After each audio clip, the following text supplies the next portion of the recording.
प्रायोजक है दगरू सेठ jewellers, GM road near radio station. Dhanteras के अवसर पर दगरू सेठ ज्वेलर्स हुआ सज धज कर तैयार। ग्राहकों को आकर्षित करने के लिए लाए कई नए गहनों के नए रेंज। दगरू सेठ ज्वेलर्स में धनतेरस के अवसर पर इस बार खास तैयारी की गई है। इस बारे में दगरू सेठ ज्वेलर्स के प्रोप्राइटर ने बताया कि हमने इस बार धनतेरस पर खास तौर पर टर्की सेट, केरल के झुमके, कोयम्बटूर का चेन एवं मंगलसूत्र की लॉन्ग रेंज मंगाई है, जो कि खास तौर पर महापर्व छठ पर पहनी जाती है। साथ ही कृष्णा डायमंड की ओर से इस बार लोटस कलेक्शन पहली बार आया है, जिसमें फूलों पर डायमंड को करीने से सजाया हुआ है। ईयररिंग्स एवं अंगूठी भी इस पर उपलब्ध है, जो खास तौर पर ग्राहकों को आकर्षण का केंद्र बना हुआ है। तो वहीं प्रोप्राइटर ने कहा है कि हम ग्राहकों के स्वागत के लिए पूरी रूप से तैयार है तथा ग्राहक जो भी डिमांड करेंगे गहनों में, उसे हम उपलब्ध करवाएंगे।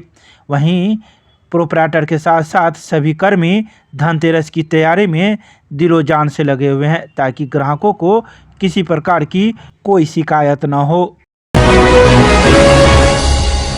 दरभंगा के जीतूगाछी में स्थित श्याम बाबा मंदिर में 12वां जगमग दीपावली महोत्सव कार्यक्रम का किया गया आयोजन। गुरुवार की देर शाम जीतूगाछी में स्थित श्याम बाबा मंदिर में जगमग दीपावली महोत्सव कार्यक्रम का आयोजन किया गया। बता दें कि इस जगमग दीपावली महोत्सव कार्यक्रम का यह 12वां वर्ष था। बीते 11 वर्षों से यह होता आ रहा है और इस बार 12वां जगमग दीपावली महोत्सव मनाया गया। इस अवसर पर आयोजन समिति के द्वारा कोलकाता से भजन गायिका मोहनी केडिया को बुलाया गया, तो वहीं महाआरती के लिए आशुतोष कुमार को बुलाया गया, जिन्होंने महाआरती के माध्यम से सभी भक्तजनों का दिल जीत लिया। आइए सीधे सुनाते हैं क्या कुछ कहते हैं इस मौके पर आयोजन समिति के सदस्य। ये कार्यक्रम 12वां जगमग दीपावली महोत्सव के उपलक्ष्य में आज एकादशी है करवाया जा रहा है और ये कार्यक्रम अपना दरभंगा श्याम मंदिर जीतूगाछी पे करवाया जा रहा है। किन लोगों को आमंत्रित किए हैं? कौन लोग आए हुए हैं? गायक में हमारे बीच कलकत्ता से चलकर सुश्री श्री मोहनी केडिया जी आई हुई है, जो अपने भजनों की अमृत गंगा से भक्तों को रिझाएंगी और मनाएंगी। कब तक चलेगा ये कार्यक्रम 12:30 बजे तक चलेगा। क्या नाम हुआ आपका? मेरा नाम हुआ तरुण कुमार मालूदिया। और कैमा वर्ष है? ये बाबा का 12वां महोत्सव है, जगमग दीपावली महोत्सव है, जो विगत 12 सालों से हो रहा है लगातार। कौन लोग आए हुए हैं? करने के पीछे का क्या उद्देश्य है? करने के पीछे उद्देश्य बाबा का एक नाम गुणगान करना है, सही है। और क्या, जो कि दीपावली का माहौल है, तो दीपावली पर एक दीपोत्सव का जो है ना पर्व है, तो उसी पर बाबा के भी मंदिर में मनाया जा रहा दीपोत्सव। कौन सा मंदिर है, कहाँ पर है? ये जीतूगाछी श्याम मंदिर। क्या नाम हुआ? पंकज कुमार। बिहार के मुख्यमंत्री नीतीश कुमार के द्वारा दिए गए बयान के बाद महिलाओं में नहीं थम रहा है आक्रोश, किया पुतला दहन। भाजपा महिला कार्यकर्ताओं के द्वारा चुनाव भट्टी चौक पर बिहार के मुख्यमंत्री नीतीश कुमार का पुतला दहन किया गया। पुतला दहन का नेतृत्व भाजपा महिला कार्यकर्ता सपना भारती कर रही थी, जिनके साथ अनीता कुमारी, ममता देवी, मुन्नी देवी, गुड़िया देवी मौजूद थी। तो वहीं भाजपा कार्यकर्ता सपना भारती ने कहा कि नीतीश कुमार के द्वारा जो बयान दिया गया है वह क्षम्य नहीं है और न ही बिहार की महिलाएं क्षमा करेगी। इसके अलावा उन्होंने कई बातों की चर्चा की। मिथिला विश्वविद्यालय के कुलपति ने अपने कार्यालय में अंग्रेजी के प्राध्यापक द्वारा लिखित पुस्तक का किया विमोचन। गुरुवार को मिथिला विश्वविद्यालय के कुलपति प्रोफेसर सुरेंद्र प्रताप सिंह ने अपने कार्यालय में विश्वविद्यालय के ही अंग्रेजी विभाग के सहायक प्राध्यापक डॉक्टर संकेत कुमार झा तथा अंग्रेजी एवं अन्य विदेशी भाषा विश्वविद्यालय हैदराबाद की अवकाश प्राप्त प्राध्यापिका प्रोफेसर मलाथी कृष्णन लिखित focus A course in communication skills पुस्तक का विमोचन किया। इस अवसर पर मानविकीय संकाय अध्यक्ष प्रोफेसर ए.के. बच्चन, सामाजिक विज्ञान संकाय अध्यक्ष प्रोफेसर पी.के. मिश्रा, वाणिज्य संकाय अध्यक्ष प्रोफेसर बी.वी.एल. दास, अंग्रेजी विभागाध्यक्ष प्रोफेसर मंजू राय, विभागीय प्रोफेसर पुनीता झा, प्रोफेसर कुलानंद यादव एवं doctor Akhilesh Kumar Singh, कुलानुशासक professor Ajay Nath Jha, doctor Avani Ranjan Singh, परीक्षा नियंत्रक डॉक्टर आनंद मोहन मिश्रा, IQAC निदेशक डॉक्टर मोहम्मद जिया हैदर, मीडिया प्रभारी डॉक्टर RN चौरसिया सहित कई अन्य लोग मौजूद थे। कुलपति ने अपने संबोधन में कहा कि पुस्तक लेखन लेखकों की कल्पना शक्ति तथा रचनात्मक का प्रतीक होता है। यह छात्रों को मदद एवं मार्गदर्शन भी करती है। नई तकनीक एवं इंटरनेट के बावजूद पुस्तक अध्ययन का अपना विशेष महत्व है। इसके अलावा उन्होंने कई बातों की चर्चा की। इस अवसर पर मैं माननीय कुलपति महोदय का तहे दिल से आभार व्यक्त करता हूं। उन्होंने अपने अति व्यस्त शेड्यूल के बावजूद समय देने की कृपा की। ह्यूमैनिटीज़ के डीन, सोशल साइंस के डीन, अंग्रेजी विभाग के विभागाध्यक्ष, हमारे विभाग के सभी शिक्षक, IQAC कोऑर्डिनेटर जिया हैदर सर, अवनी रंजन सर और दिवाकर सर, इन लोगों ने अपने व्यस्तम शेड्यूल के बावजूद समय निकाला। RN चौरसिया सर, इन सभी का मैं तहे दिल से धन्यवाद करता हूँ। आपने पुस्तक विमोचन में अपना समय देकर मुझे कृतार्थ किया। धन्यवाद। और भी पुस्तक आपकी प्रकाशित हुई है पहले? जी, इससे पहले मैंने अपना PhD रिसर्च वर्क को पुस्तक के रूप में प्रकाशित किया है और इसके अलावे रेफरेंस बुक्स एक और मैंने एडिट किया है। ढेर सारे आर्टिकल्स मेरे नेशनल इंटरनेशनल जर्नल्स में प्रकाशित हो चुके हैं जो अंग्रेजी साहित्य और अंग्रेजी भाषा दोनों से संबद्ध है। आगे और भी पुस्तक की योजना है इस तरह की? जी, मेरा इस पेशे में आने का मकसद छात्र हित है और छात्रों के हित हेतु शैक्षिक सामग्री को सुगम बनाने में जो भी प्रयास लगेगा, एक शिक्षक के नाते मैं वो करता रहूँगा।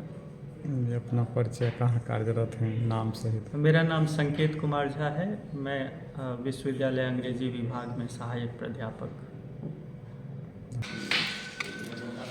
यह बहुत खुशी की बात है कि हमारे विभाग के सबसे जूनियर टीचर हैं, जो हमारे स्टूडेंट भी रहे हैं CM कॉलेज में, संकेत कुमार झा। उनकी किताब फोकस कम्युनिकेशन स्किल पर आई है। इस पुस्तक में नई शिक्षा नीति का सब नाम सुने हैं, NEP, तो उसमें ग्रेजुएशन स्तर तक देश भर के विश्वविद्यालय में नया सिलेबस लागू किया गया है, जिसे वही NEP कहते हैं। इसमें कम्युनिकेशन स्किल पर जोर दिया गया है। प्रथम सेमेस्टर BA, BSc, BCom के छात्रों हेतु ability enhancement course in communication skill compulsory paper है। तो यह पुस्तक उन लोगों के लिए बहुत उपयोगी सिद्ध होगी। UGC द्वारा NEP 2020 के अंतर्गत प्रस्तावित सिलेबस को यह पूरी तरह कवर करता है। बिहार के विभिन्न विश्वविद्यालयों में जैसा कि विदित है, NEP 2020 से लागू है और हमारा विश्वविद्यालय भी इसमें अग्रणी है। हमारे यहाँ भी पिछले साल ये लागू कर दिया गया। तो यह पुस्तक ग्रेजुएशन के छात्रों के साथ साथ सभी विद्यार्थियों के हित को ध्यान में रखते हुए तैयार किया गया है। और अब ये सभी जानते हैं कि कम्युनिकेशन बहुत आवश्यक चीज़ है। यदि आप अपनी बात दूसरे तक सशक्त या सुचारू रूप से कम्युनिकेट कर पाते हैं, तभी सफल होते हैं। 51वें मिथिला विभूति पर्व समारोह को लेकर विद्यापति सेवा संस्थान में की गई प्रेस वार्ता, दी गई कई बातों की जानकारी। हराही तालाब के पास स्थित विद्यापति सेवा संस्थान के मुख्य कार्यालय में एक प्रेस वार्ता का आयोजन गुरुवार को किया गया, जिसमें 51वें मिथिला विभूति पर्व समारोह को लेकर जानकारी दी गई। वहीं प्रेस वार्ता करने के दौरान विद्यापति सेवा संस्थान के महासचिव डॉक्टर वैद्यनाथ चौधरी बैजू ने कई बातों की जानकारी देते हुए कहा कि 51वें समारोह के दौरान मिथिला की सांस्कृतिक एवं साहित्यिक विरासत के संरक्षण एवं संवर्धन के लिए उपयुक्त माहौल तैयार करने के साथ ही मिथिला की गौरवशाली धरोहर से नई पीढ़ी को रूबरू कराने पर विशेष जोर होगा। इसके अलावा उन्होंने कहा कि 25, 26 एवं 27 नवंबर तक 3 दिवसीय कार्यक्रम का MLSM कॉलेज परिसर में आयोजन किया जाएगा, जिसमें कई महत्वपूर्ण हस्तियों के साथ बिहार सरकार के कई वर्तमान एवं पूर्व मंत्री भी मौजूद रहेंगे। मिथिला विभूति पर्व समारोह पूर्वक होने जा रहा है 3 दिवसीय। पहला दिन से भव्य उद्घाटन समारोह है जिसमें दर्जनों लोग के लव प्रतिष्ठित देश भर के छथिन तिनका सम्मान कयल जेतन। जे मखाना पर आई मिथिला टैग जोड़लन हन ओहि व्यक्ति के सम्मान भऽ रहलन, ओहने व्यक्तित्व सबके सम्मान ओइले जा रहल हन। और ओहिके बाद नाटक हेतै। दोसर दिन सेमिनार, विशाल सेमिनार जकर प्रभारी मणिकांत जी छै, और साँझ में विशाल कवि गोष्ठी जकर कवि गोष्ठी के प्रभारी हरित जी छै। और तेसर दिन से हमरा सबके मिथिला पेंटिंग्स के विशाल से आयोजन है, से ओकर कंपटीशन है। आ जे कम्पीट करता तकरा पुरस्कार देके, और साँझ में भव्य सांस्कृतिक कार्यक्रम अछि जाहिमें शास्त्रीय संगीत से लऽ कऽ अमता घराना से लऽ कऽ बनारस घराना सब रहता। और जते मैथिली के लव प्रतिष्ठित कलाकार छै लगभग 150 सब गोटे रहता। यह हमर कार्यक्रम। अतिथि में बिहारक हम सब मंत्री के लोकल MP के कहलियन हन, मधुबनी के MP के कहलियन हन, MLA सब के कहलियन हन, और गवर्नर के संभावना छन, हुनका आमंत्रण छन। 2 बेर भेंट हम केलियन हन, संभावना कहै छी। और सब तऽ अपन स्वीकृति देने छथिन। दोसर फेर अहाँके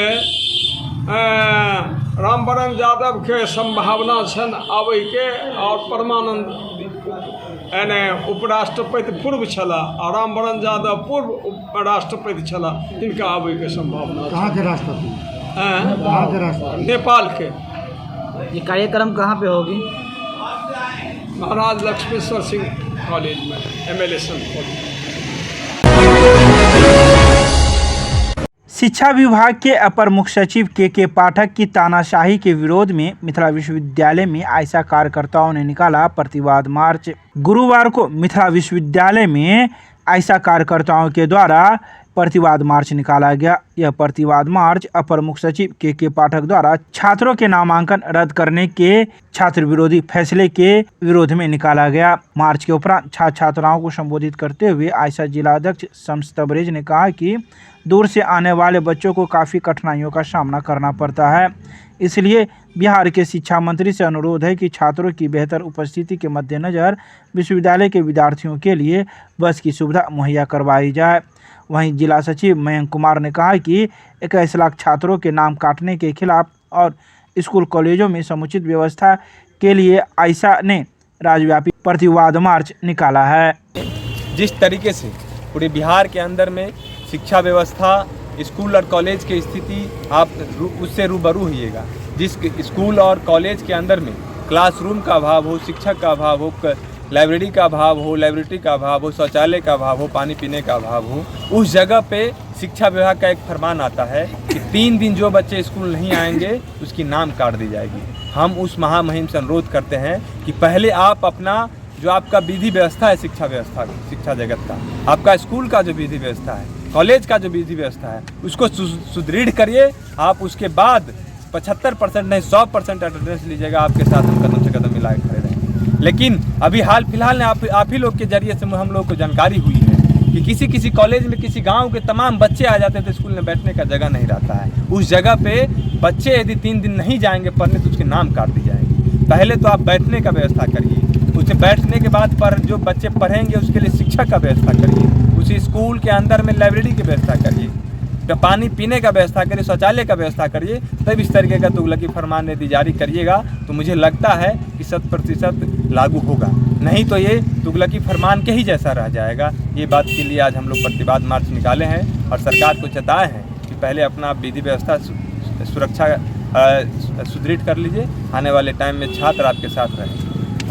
मयंक कुमार यादव, जिला सचिव आयशा। आज मार्च यूनिवर्सिटी कैंटीन से चौरंगी तक प्रतिवाद मार्च था, जो आयशा का राज्य प्रतिवाद मार्च था। इस मार्च का मूल मकसद सबसे पहले यह है कि जो आपने देखा होगा किस तरह से जो है रेखा कुमारी 3 दिन का जो है बच्चा जो एब्सेंट रहेगा स्कूलों में, महाविद्यालयों में, यूनिवर्सिटियों में, उसका नाम काट दिया जाएगा।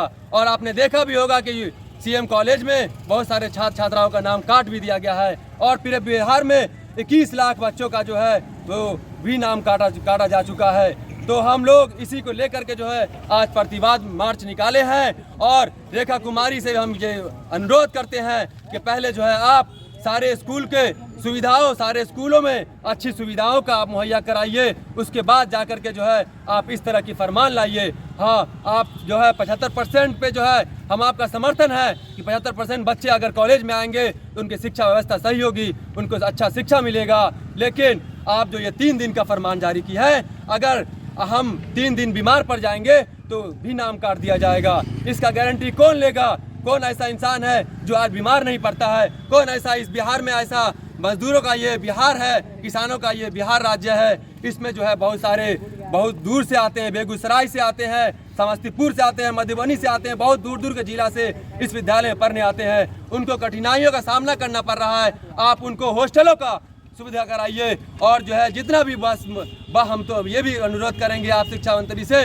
कि आप जो है इस विश्वविद्यालय को एक बस सुविधा उपलब्ध कराइए जो लहरियासराय से डिपार्टमेंट तक बच्चा को ले करके जो है यहाँ तक छोड़े और फिर शाम में जो है क्लास खत्म होने के बाद वही बच्चा को फिर आप लहरियासराय बस स्टैंड तक, रेलवे स्टेशन तक, Darbhanga railway station bus stand तक उनको छोड़िए, तब आपका जो है ये फरमान सही होगा। इसलिए मैं आपसे रेखा कुमारी जी और शिक्षा विभाग से मैं ये कहना चाहता हूँ कि आप कोई भी फरमान लाने से पहले एक बार एक डिस्कशन कीजिए, छात्रों को जो है अपने बेंच में बुलाइए और छात्र नेताओं से बात कीजिए या छात्र जो है जो उनसे आप बात कीजिए, तब जाकर के जो है आपका ये फरमान सही होगा। नहीं तो जो हमेशा आप लागू कीजिएगा और उसका हम लोग विरोध करते रहेंगे।